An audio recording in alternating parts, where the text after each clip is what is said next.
Sur le fait qu'il ne soit pas facile de parler de l'intime en public, je pense que tout le monde sera d'accord. Je vais donc préciser un peu plus pourquoi je me suis intéressé à cette question de l'intime, dans le sens de ce qui vient d'être présenté, donc dans la logique de mon travail. Pour dire d'abord que depuis un certain nombre d'années, je comme ça, extrait ou en tout cas fait émerger de mon chantier qui se situe donc entre l'Europe et la Chine, dans l'antre de ces deux langues et pensées, la question du vivre, de l'existence, celle de l'altérité et de plus en plus celle de la ressource. Au fond, je pense entre les langues, prenant ces langues comme des ressources. Et je m'interroge aussi de plus en plus sur ce qui fait Europe. Et l'intime me paraît relever de toutes ces approches par rapport à la question du vivre, de l'altérité, de la ressource. Je penserai l'intime comme ressource. Et je me demanderai si c'est bien une notion européenne, avec ce qui est peut-être pour moi la motivation de fond, qui est que l'intime est sans doute une des choses les plus difficiles à saisir par la philosophie, puisque résistante au concept. Donc voilà, c'est ce qui m'a conduit à m'intéresser à cette notion, à partir de ce qui en est son paradoxe. En tout cas, ce qu'on constate quand on ouvre le dictionnaire, savoir que d'une part, l'intime désigne le plus profond du sujet, en deçà duquel je ne peux pas remonter, l'intime conviction, au sens intime, le sens intime, comme on disait.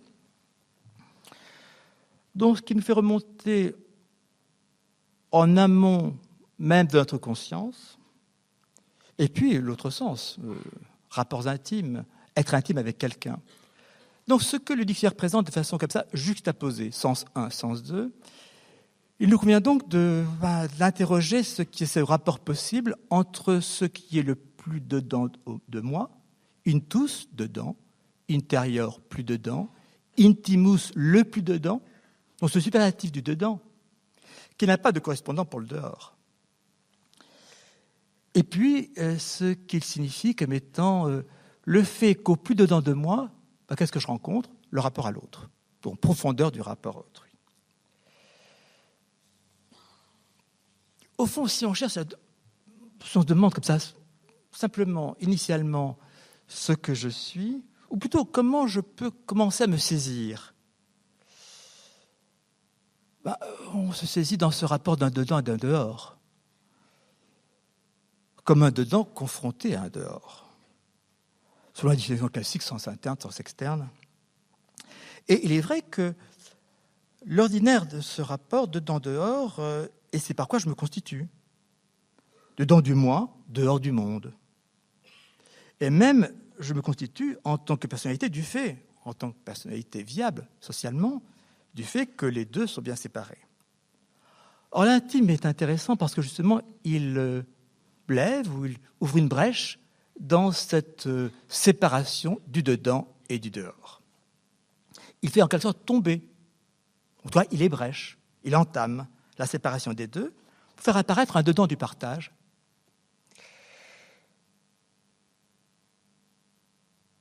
En même temps qu'il faut distinguer les termes. J'ai dit l'intime, je n'ai pas dit intimité. Parce qu'intimité, c'est comme la retombée de l'intime comme une qualité.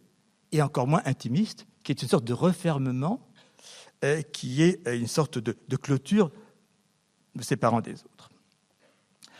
Alors, je crois qu'on est amené à penser, peut-être qu'il justifie, il faut que le sujet ait été choisi par vous dans cette session, l'intime comme une notion moderne. Je pense que c'est ça qui est moderne et encore plus vive dans le temps contemporain. Ce qui signifie pour moi que si on fait la généalogie de l'intime, on constate d'abord, je crois brutalement, que ce n'est pas une notion grecque.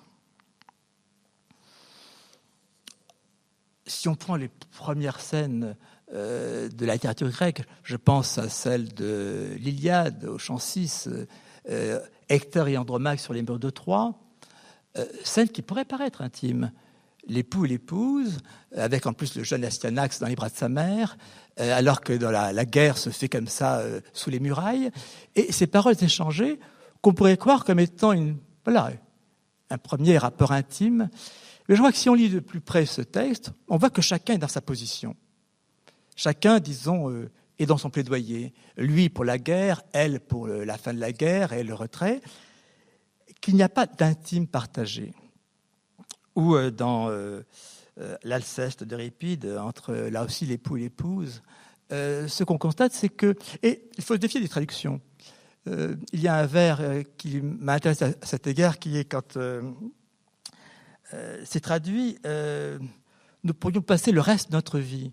Le grec ne dit pas nous, il ne dit pas notre vie, il dit toi et moi le reste du temps. Donc en fait, il n'y a pas ce nous qui est le nous du partage et que, comme ça, fait lever l'intime.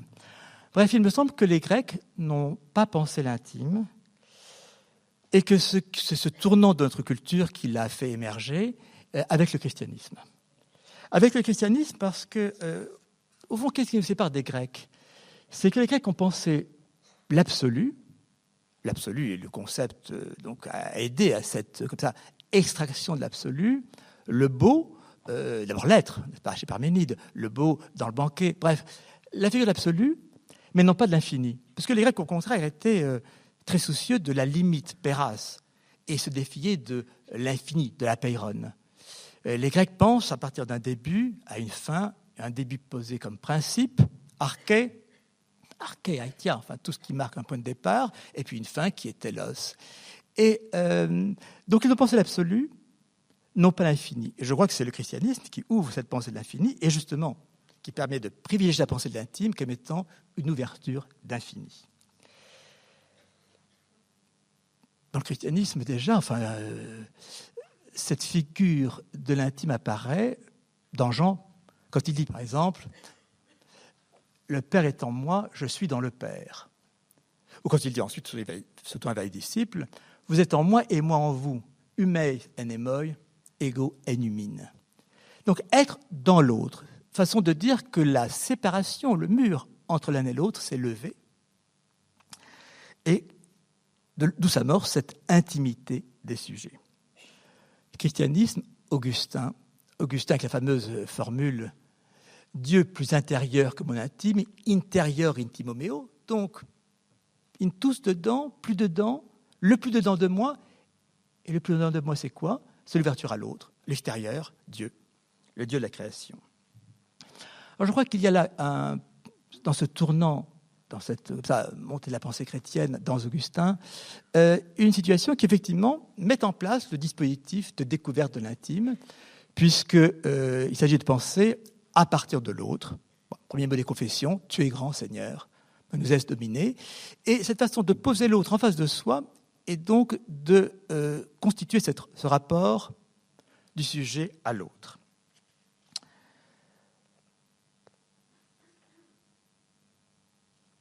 Donc, je dirais découverte progressive de l'intime.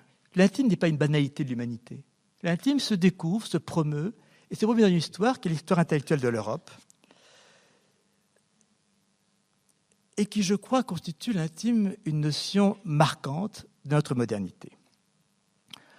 Je dirais ainsi que je ne crois pas qu'il y ait vraiment d'intime chez Montaigne. Il ne suffit pas de parler de moi, comme le fait Montaigne, de se décrire et de se raconter, de se peindre, pour accéder à l'intime. Il ne suffit pas d'ôter le masque. Il ne suffit pas de tout dire, comme dit Montaigne.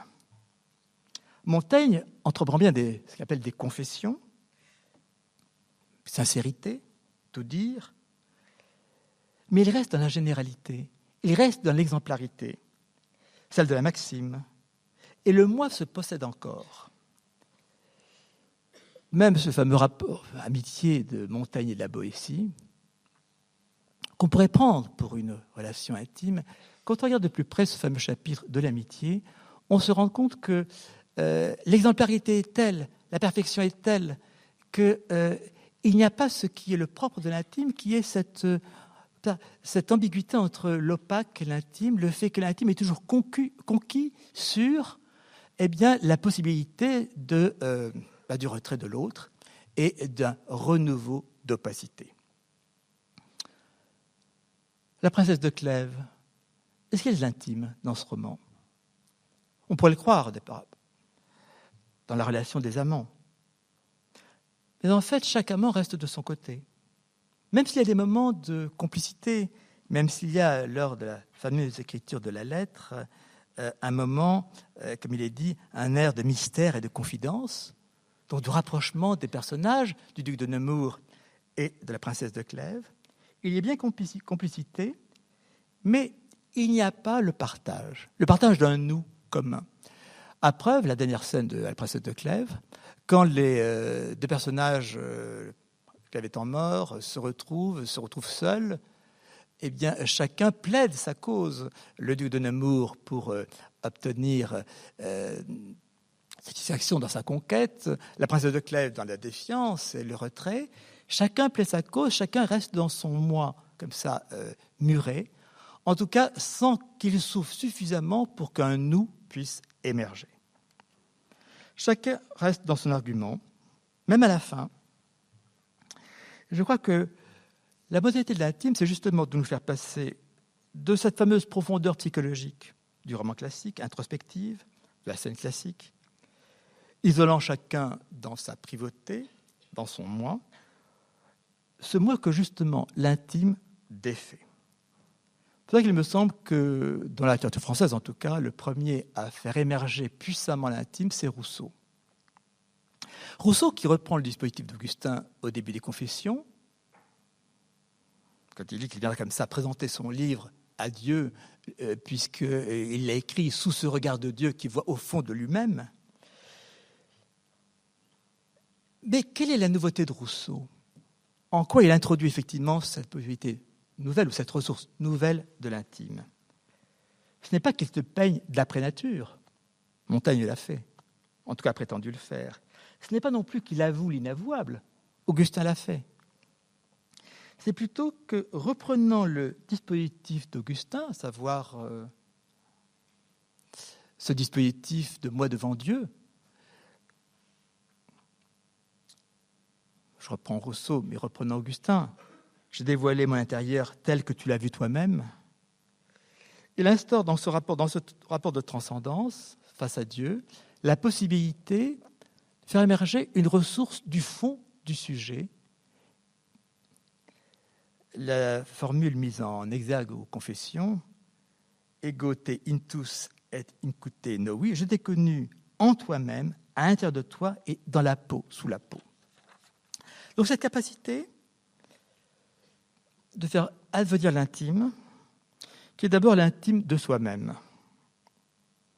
C'est ce qui est si marquant dans les premières pages des Confessions.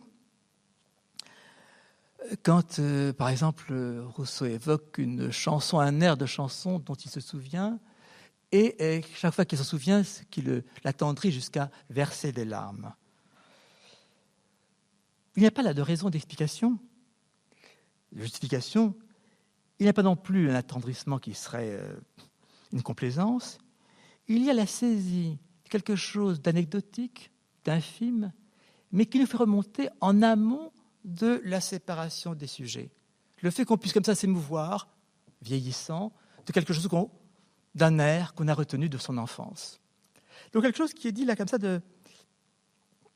sans commentaire, sans surcharge, discrètement introduit, et où justement, par différence avec ce que je disais, par exemple, des dialogues entre la princesse de Clèves, sans vouloir persuader, mais en maintenant cet émotionnel discret qui se fait comme ça reconnaître en affleurant et faisant affleurer ce fond d'humanité, fond avec un S, cette ressource d'humanité qui affleure ainsi, dans ce qui peut paraître au départ une anecdote tout à fait passagère. Donc remonter en deçà de la séparation des sujets. Non pas chercher à convaincre, non pas chercher à édifier, mais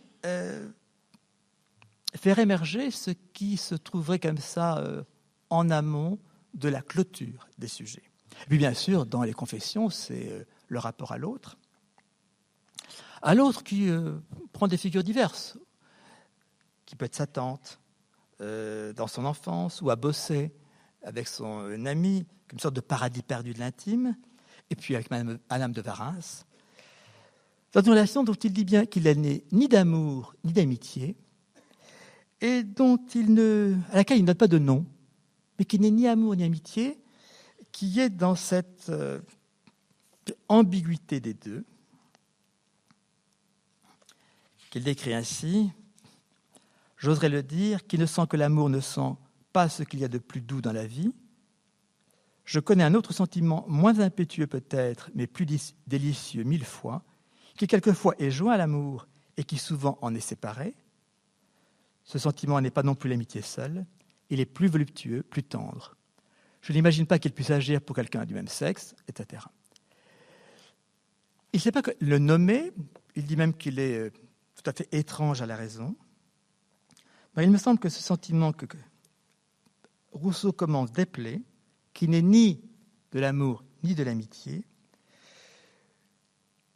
qui n'est ni dans l'extériorité de l'amour à conquérir, ni dans le fraternel d'amitié qui resterait dans un dedans déjà donné, nous fait apparaître cette figure de l'intime.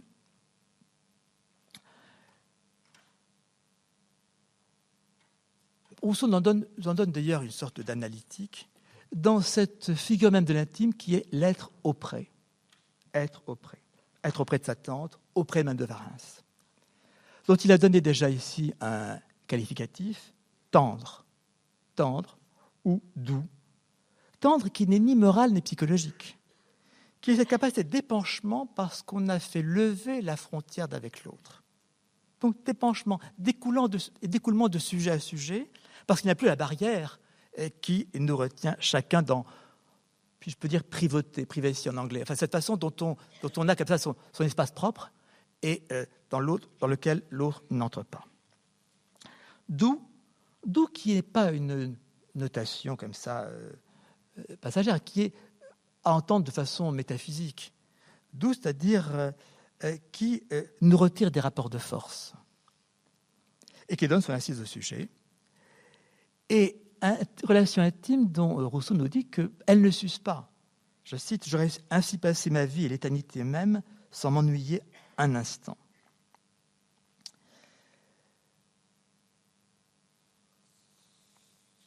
Intime de Rousseau qu'on trouve prolongé, déployé dans Stendhal. Au fond, les romans de Stendhal, les grands romans de Stendhal sont faits en 2 volumes. Un volume province, un volume Paris. En tout cas pour Le Rouge et le Noir ou Lucien Leven, Chartreuse est à part. Et ces 2 volumes, structure classique du roman français au XIXe siècle, se répartissent en fait selon l'intime ou l'impossibilité de l'intime. Premier volume, La province, c'est l'accès à l'intime. Quand on retire la relation de l'hypocrisie sociale pour l'épanouir à ce rapport de partage, l'accès à l'intime entre Julien Sorel et Madame de Rênal, ou à Verrières, ou entre Lucien et Madame Chastelère à Nancy. Et puis Paris comme le lieu de l'impossibilité de l'intime, lieu de la conquête, qui rend l'intime impossible. Par exemple, impossibilité de l'intime entre le même Julien Sorel et Mathilde de la Mole. On est dans le registre de la passion, de la conquête, de la façon dont on essaie d'imposer son désir à l'autre, mais impossibilité de l'intime. La Chartreuse de Parme serait peut-être le paradis perdu de l'intime connu comme ça dans l'enfance du lac de Caume, et ensuite qu'on essaie de vouloir retrouver. En tout cas, ce qui me paraît caractéristique, et dans Rousseau et dans Stendhal, c'est qu'il y a l'accès à l'intime. Il faut accéder. L'intime n'est pas donné. Il n'est pas à conquérir. Il faut y accéder. Et c'est l'accès à l'intime qui promeut les sujets, qui les qualifie, qui les élève. Julien n'aurait été qu'un plébéien révolté s'il n'avait pas accédé à cet intime avec Madame de Rênal. Et de même, Lucien Leven n'aurait été qu'un fat, n'est-ce pas, fier de ses attelages, s'il n'avait pas accédé à l'intime avec Madame Chastelère. Car l'accès à l'intime, c'est quoi? C'est ne plus avoir de visée sur l'autre, ne plus projeter sur lui. Et par là, c'est retirer l'autre des rapports de force. Les rapports de force qui font le social. L'excepter des rapports de force qui font le social. Donc ne plus se méfier, mais se confier. En même temps, il faut oser l'intime. Parce qu'il y a la barrière des êtres en société, il faut donc risquer. C'est ce qu'on voit très bien décrit à la fois dans Le Rouge et le Noir ou dans les scènes de Nancy dans Lucien Leven. Ce magnifique roman qui, parce qu'il n'est pas achevé, est un roman qui est moins lu des romans stendhaliens, mais qui est un roman magnifique. Justement, cette capacité de pouvoir, ce que nous décrit Stendhal, oser, risquer, s'engager dans cette relation où l'on laisse tomber tout ce qui nous retient, tout ce qui est convention, tout ce qui est prudence, bref, tout ce qui empêche l'épanouissement du sujet dans son rapport à l'autre. Oser l'intime, délaisser la médiocrité du monde pour rencontrer l'autre. Alors en même temps, il y a une difficulté qui est une difficulté de fond pour Stendhal, romancier de l'intime, en tout cas dans ses volumes provinciaux à Nancy ou à Verrières, c'est qu'on ne peut pas faire du roman avec l'intime. Parce que l'intime est discret, parce que l'intime n'a rien à raconter, parce que l'intime, c'est cette relation qui, comme ça, s'initie, s'ose, et puis, une fois qu'on est dans l'intime, il n'y a rien à dire. Il n'y a plus d'intrigue, il n'y a plus d'événements, il n'y a plus de rebondissements. Bref, c'est la faillite pour le romancier.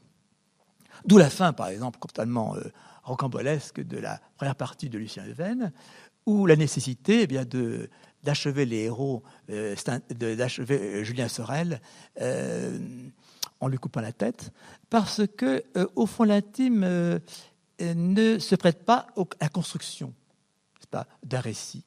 Une fois que l'intime est engagé, qu'il s'est comme ça déployé, eh bien, ce que demandent les sujets de l'intime, c'est qu'on leur fiche la paix, n'est-ce pas, comme le voudrait Lucien Leven avec Madame de Chasteller à l'abri des persiennes vertes de l'hôtel de Nancy. Roman abandonné de Stendhal, parce qu'effectivement, une fois qu'on a pénétré dans l'intime, eh bien, on échappe à la logique du récit. Oser l'intime, être naïf pour oser l'intime, le contraire d'habile, habile dans les rapports de force. Délaisser les conventions, renoncer à la parole de bavardage. Alors, l'opposé de l'intime, c'est l'intrus, celui qui vient en plus, comme ça, qui se mêle d'une relation dans laquelle il n'est pas attendu, qui reste extérieur au partage. Très belle scène dans Lucien Leven, scène de Café House, dans la banlieue de Nancy, du Chasseur Vert, où comme ça s'engage la relation intime entre les personnages. Si on lit ces scènes par différence avec ce qu'on lit dans La Princesse de Clèves, on voit bien où est l'écart. Il y a la même menace du regard des autres sur la relation intime, le même sentiment chez la femme qui se défend de ce qu'elle se doit elle-même.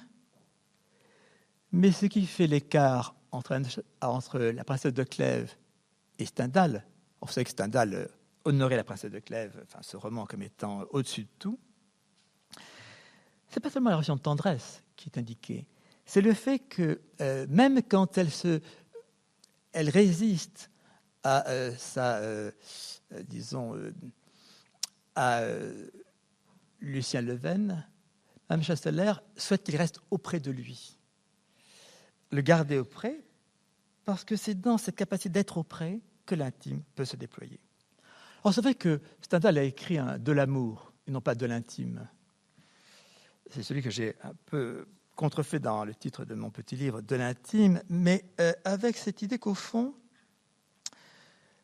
peut-être que Stendhal avait été resté dépendant d'une catégorie imposée en Occident, qui est, disons, fondatrice du roman, l'amour, ce qui fait qu'il a saisi, il a dépeint dans son roman la possibilité de l'intime, dont il s'est maintenu quelque part un peu raté dans son texte plus théorique sur l'amour, même si un chapitre de l'amour s'appelle « De l'intimité ». Mais ce chapitre de l'amour sur l'intimité parle en fait du naturel, du fait qu'il faut ne pas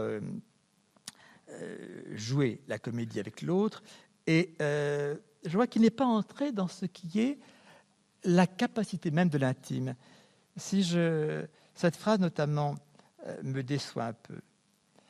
Je cite, « Mais quand l'amour perd de sa vivacité, c'est-à-dire de ses craintes, il acquiert le charme d'un entier abandon, d'une confiance sans bornes.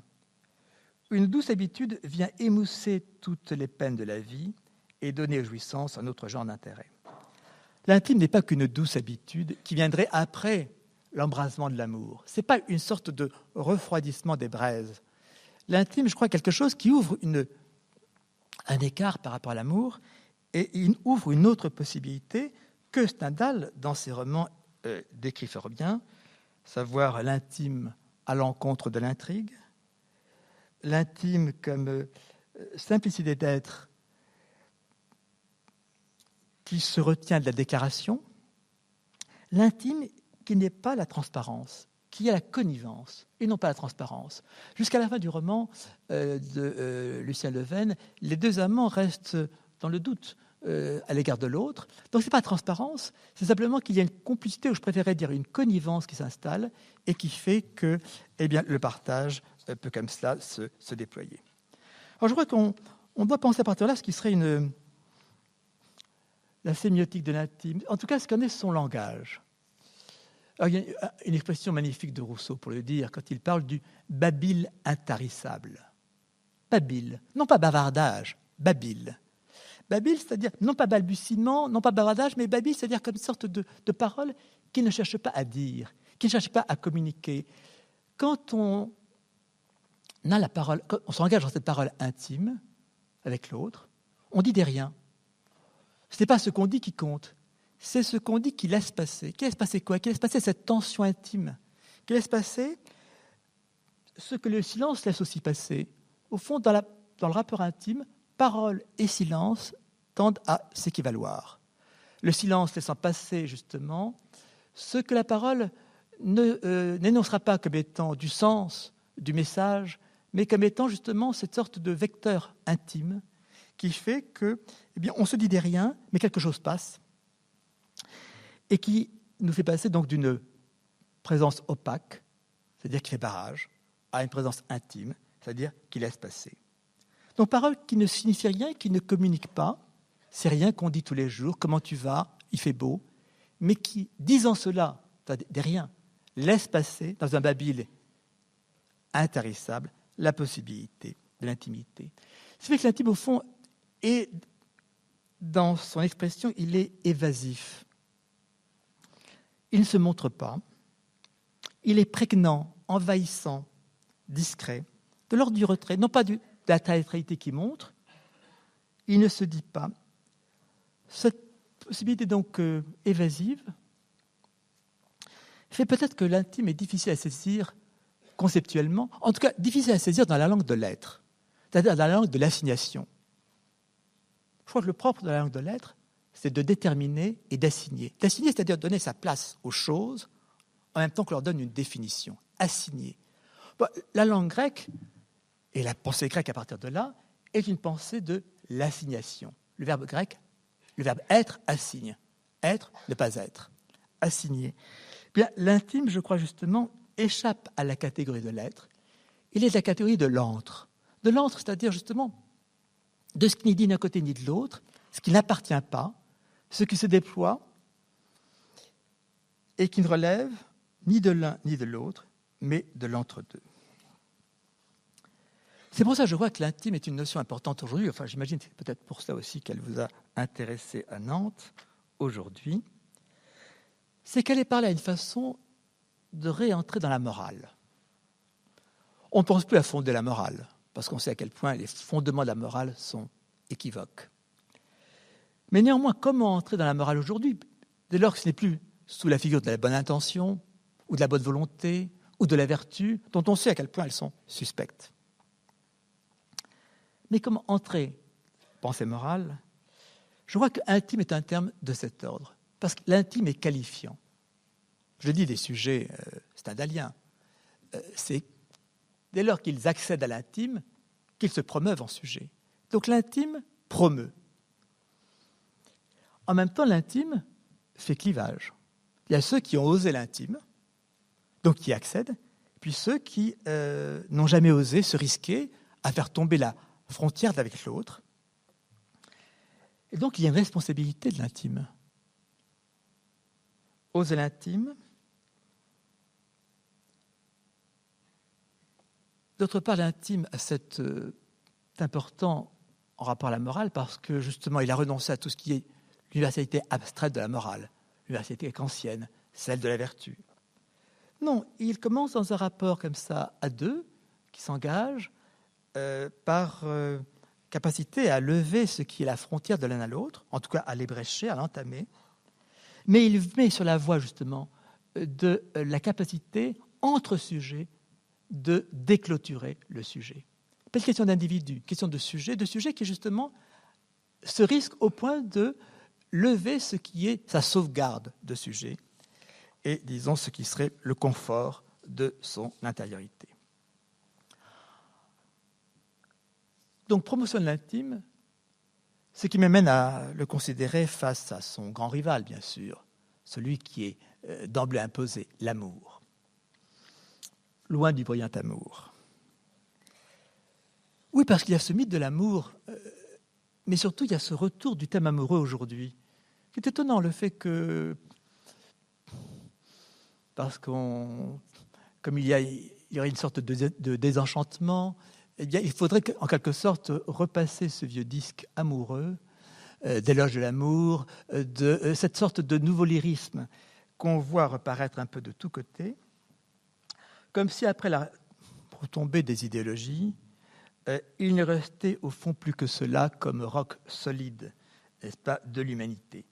Et comme si c'était la seule façon de remettre de l'idéal, comme ça, en chantier.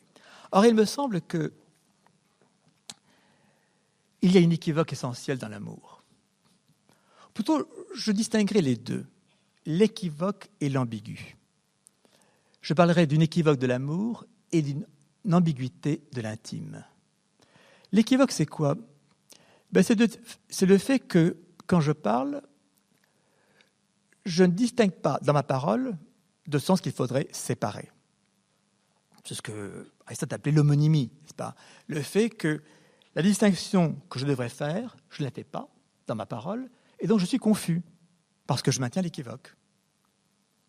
L'équivoque a donc un défaut. Il faut chasser l'équivoque pour penser distinctement en éliminant le confus. Alors que je crois, et ça c'est une découverte de la modernité, il faut explorer l'ambigu. Je comprends donc l'ambigu, non pas comme le synonyme de l'équivoque, tel que le dictionnaire habituellement les présente, l'un pour l'autre, mais comme le contraire, l'antonyme de l'équivoque. L'équivoque, c'est donc que dans ma parole, je ne sépare pas ce qu'il faudrait séparer. L'ambigu fait l'inverse.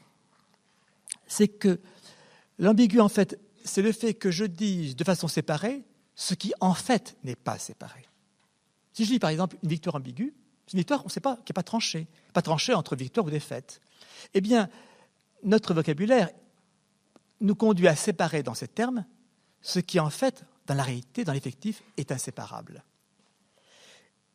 Et je crois que la philosophie moderne est justement dans cette tâche d'explorer l'ambigu. Donc je dirais penser, c'est cela, c'est chasser l'équivoque, c'est-à-dire ne pas laisser de confusion dans ce terme, et donc distinguer les sens à distinguer, et en même temps reconnaître et explorer l'ambigu, c'est-à-dire voir comment le langage sépare abusivement, c'est-à-dire introduit des séparations entre des choses qui, dans leur fond, ne sont pas séparables. Et je vois qu'à cet égard, la séparation que je ferai entre l'amour et l'intime, c'est que l'amour est équivoque, on le sait bien, puisque déjà dans la tradition classique, entre les deux grands versants de l'amour éros, pour dire le terme en grec, ou l'amour agapé. L'amour éros, qui est l'amour du manque, celui qui a célébré la tradition grecque. L'amour né du manque, le dit Socrate dans Le Banquet. L'amour de quelque chose qui est ce qui me manque et dont je suis dans le désir. Et puis l'amour agapé, celui qui a déployé la tradition chrétienne, l'amour comme don de soi, l'amour sacrifice, Or, notre terme d'amour confond les deux, confond abusivement les deux. L'amour, comme amour du manque et désir de captation, de possession, Eros, et puis l'amour comme étant don, sacrifice, et figuré dans l'amour de Dieu, se sacrifiant pour les hommes, bref, la ressource de l'agapé. L'amour est équivoque. Je dirais en opposition, l'intime est ambigu. Parce que l'intime nous conduit à remonter en amont des séparations que nous faisons abusivement. Notamment cette séparation essentielle entre le sensuel ou sexuel et le spirituel. L'intime nous fait remonter en amont de cette distinction. D'abord, il y a l'intime de la relation à deux, celle qu'on appelle d'amour, en même temps qu'il peut y avoir de l'intime en dehors d'elle, l'intime de la chambre d'hôpital avec le malade. Donc cette opposition qui est structurante dans la tradition européenne, du sensuel ou du spirituel, c'est-à-dire du physique ou du métaphysique, de la satisfaction du désir ou de l'aspiration à l'absolu, quelque part tombe dans cette figure de l'intime qui est ouverte des deux côtés et qui justement fait basculer une relation de sensualité à son déploiement infini dans l'intimité.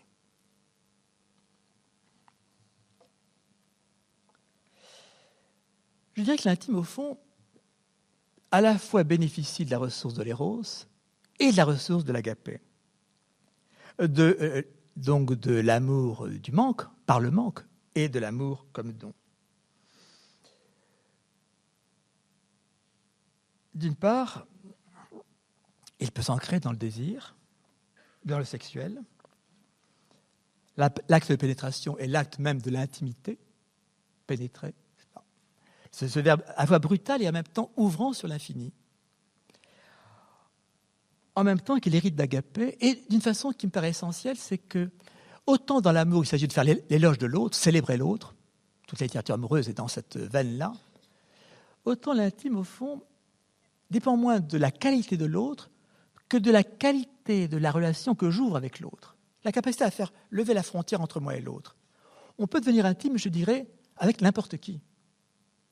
Et là, c'est bien la tradition chrétienne de l'agapé, puisque si le christianisme dit une chose, c'est bien celle-là, c'est qu'au fond, par rupture avec la tradition hébraïque, c'est que Dieu ne sauve pas les justes, mais quiconque, n'est-ce pas ? Il n'y a plus, c'est plus en fonction des mérites que le salut est envisagé. Donc je vois qu'il y a quelque chose d'essentiel dans le fait que l'intime est ouvert aux deux, aussi bien à l'éros qu'à l'agapé, et est essentiellement donc ambigu dans cette capacité de justement nous situer en amont des oppositions qui scindent, brisent, figent notre expérience. Et si j'évoquais Rousseau pour penser l'intime, avec Madame de Warens, quand il dit ceci, je voyais en elle une tendre mère, une sœur chérie, une délicieuse amie, et rien de plus, alors qu'évidemment on attend ce plus qui est celui de l'amante. Rousseau nous dit bien à quel point, au fond, l'intime ouvre cette dimension d'ambiguïté, ou ce qu'on appelle un geste intime. Un geste intime est au fond essentiellement ambigu, à la différence d'un geste équivoque. Un geste intime, c'est un geste à la fois qui est violent, peut être violent, en tout cas qui peut être agressif, comme une intrusion dans la privauté de l'autre, et en même temps qui est consenti, ou plutôt attendu. Donc le geste intime nous maintient dans cette ouverture entre les deux, à la fois d'intrusion et en même temps de consentement.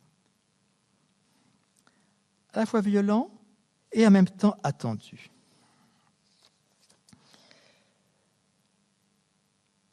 Alors je crois que par rapport au thème de l'amour, ce qui valorise l'intime, c'est que l'intime nous sort de l'impasse de l'amour. Et d'abord de l'impasse qui est celle qui a été constamment reprise, qui est celle du désir devenant dégoût, c'est-à-dire du désir qui satisfait devient déception. Le grand thème qui traverse la littérature amoureuse, qu'il y a d'abord l'enflammement de l'amour et puis la déception de l'amour satisfait. Donc cette dialectique qui tient, vieille dialectique européenne qu'on trouve déjà chez les Grecs, du désir devenant dégoût, donc du désir de possession qui devient déception, qui nous a mis devant cette difficulté de penser le paradis, puisque dans le paradis, est-ce que je suis dans le manque? Dans ce cas-là, je ne suis pas heureux. Ou est-ce que je suis dans la satisfaction? Et dans ce cas-là, je m'ennuie. Ce n'est pas le vieux thème qui, repris d'époque en époque, sur cette impossibilité de penser ce qui serait la satisfaction heureuse. Bien, je dirais l'intime, au contraire, l'intime ne s'use pas. L'intime n'est pas quelque chose qui est soumis à cette usure qui, après, disons, la possession, deviendrait déception. D'autre part, il y a quelque chose qui touche fondamentalement le thème de l'amour, qui est le risque d'immoralité. Aimer, c'est se donner à l'autre, mais en même temps, le soupçon reste toujours que si on aime l'autre, c'est d'abord pour soi, ou plus fondamentalement pour soi, une sorte d'égoïsme dissimulé. Et puis, il y a la retombée du désir dans l'amour, qui est la retombée d'après la jouissance, la solitude d'après l'amour, qui, en fait, se trouve totalement dépassée dès lors que la relation s'ouvre à l'intimité. Et puis, de quoi l'amour est menacé? D'ambivalence. C'est-à-dire que dans l'amour est toujours comme ça menaçant la possibilité de son envers, qui est la détestation. Enfin, l'ambivalence de l'amour, celle dont a traité la littérature, de ce retournement dans son contraire qui serait la détestation. Or, de quoi est menacé l'intime? Du retour à l'indifférence. C'est-à-dire qu'entre sujets, bien, on réélève la barrière séparant sujet et sujet, n'est-ce pas? Donc, ce n'est pas la détestation, ce n'est pas la haine, c'est le retour à l'indifférence, c'est-à-dire à la clôture du sujet.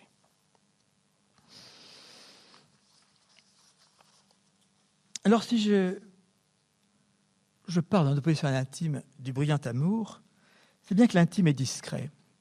Et que l'intime, au fond, il est discret face au brillant amour, l'amour de la déclaration, l'amour de l'éloge de l'autre. L'amour est bruyant. Bruyant parce que dans sa déclaration, la déclaration amoureuse, c'est toujours quelque chose d'un peu théâtral. Dire « je t'aime » est toujours déjà un peu forcé. Il est bruyant, il est déclaratif, alors que l'intime, il est discret et résultatif. Quand un rapport intime s'est noué avec quelqu'un, plus besoin de le dire. On dit des riens. On laisse passer l'intime de façon évasive, expansive, mais l'intime n'a pas besoin de se dire. Une fois que l'intime s'est déployé, eh bien, il est là, résultat. Alors que l'amour est toujours menacé d'être une imposture, quelque chose de forcé, de théâtral en tout cas, l'intime, lui, on ne peut pas jouer l'intime. L'intime est advenu ou pas. D'autre part, l'intime fait de l'autre un objet. Je t'aime. La langue le dit comme ça, je t'aime. Donc, et je peux aimer sans que l'autre m'aime. C'est même banal dans les romans, n'est-ce pas? Malheur de l'amour. L'amour non partagé. Alors que dans l'intime, je ne peux dire que je suis intime avec toi. Dès que je dis intime par rapport au sujet, que j'en fais l'attribut, forcément l'autre est impliqué. Je suis intime avec quelqu'un, nous sommes intimes. Donc l'intime nous fait remonter à cette situation où, entre l'autre et moi, on ne sait pas à qui c'est attribué. L'intime nous sort de la position passif-actif. Et l'intime ne s'attribue plus. Ce n'est pas plus dû à l'un qu'à l'autre. Nous sommes intimes, et donc il n'y a pas de possession de l'intimité entre les sujets. Donc il me semble qu'il y a quelque chose qui est essentiel dans cette ressource de l'intime. Je veux dire que l'intime, c'est ce qui, de l'amour, ne fait pas mal. Parce que l'amour fait mal, n'est-ce pas? Comme disait Lacan, je t'aime, donc je te mutile. Donc l'intime est ce qui, de l'amour, ne fait pas mal. Et par là, je dirais, en même temps, ce qui, de l'amour, ne s'use pas. Donc il nous sort de cette vieille histoire où l'amour, après avoir connu donc son embrasement, eh bien, se refroidit et s'épuise. Je pense qu'il faut plutôt penser la vie à deux, sous la figure de l'intime, comme étant cette capacité de déployer une ouverture des sujets en levant la barrière qui fait qu'on n'a plus, j'insiste sur ces deux caractères essentiels à mon sens, qu'on ne projette plus, on n'a plus de projet sur l'autre, on ne projette plus de fin sur l'autre. Et donc on sort la relation du rapport de force, pour penser justement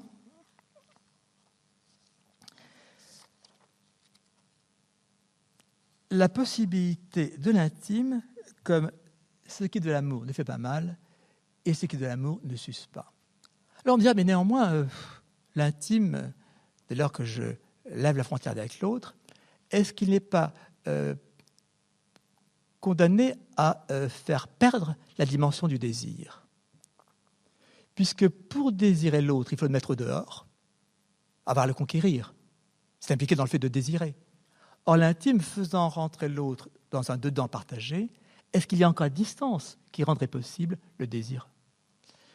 C'est pour ça que j'ai souhaité développer en parallèle au terme d'intime, celui d'extime. Reprenons le terme à Lacan. L'extime comme étant cette façon de remettre du dehors dans l'intime pour permettre justement de restituer l'autre dans une extériorité qui le rend susceptible, n'est-ce pas, de la projection du désir. Ce qui ferait donc de la vie, qu'on dit amoureuse, la vie à deux, dans un rapport de tension entre intime et extime, l'intime du dedans partagé, mais qui resitue l'autre dans un dehors projeté, issu d'une extériorité désirable, par justement le jeu amoureux partagé. Donc l'intime et ce qui est de l'amour ne fait pas mal, ne s'use pas, et je dirais par là surtout, l'intime est ce qui, de nos dualismes, ce qui défait nos dualismes, défait ces oppositions dont on sait bien qu'elles sont nécessaires pour penser, mais qu'en même temps, tout notre effort de pensée est de les déjouer. L'intime défait ces dualismes par son ambiguïté. À la fois, nous faisons remonter en deçà de l'opposition du sensuel et du spirituel, du physique et du métaphysique, étant de l'antre, non pas de l'être, mais de l'antre justement en amont de ces séparations. Enfin, l'intime, ressource parce qu'il est ce qui ouvre l'existence à l'infini. Je dis que c'est pour ça, à mon sens, que les Grecs n'y avaient pas, accédé. Ouvrir l'existence à l'infini, mais dans la présence de l'être prêt. Je vous remercie de votre attention.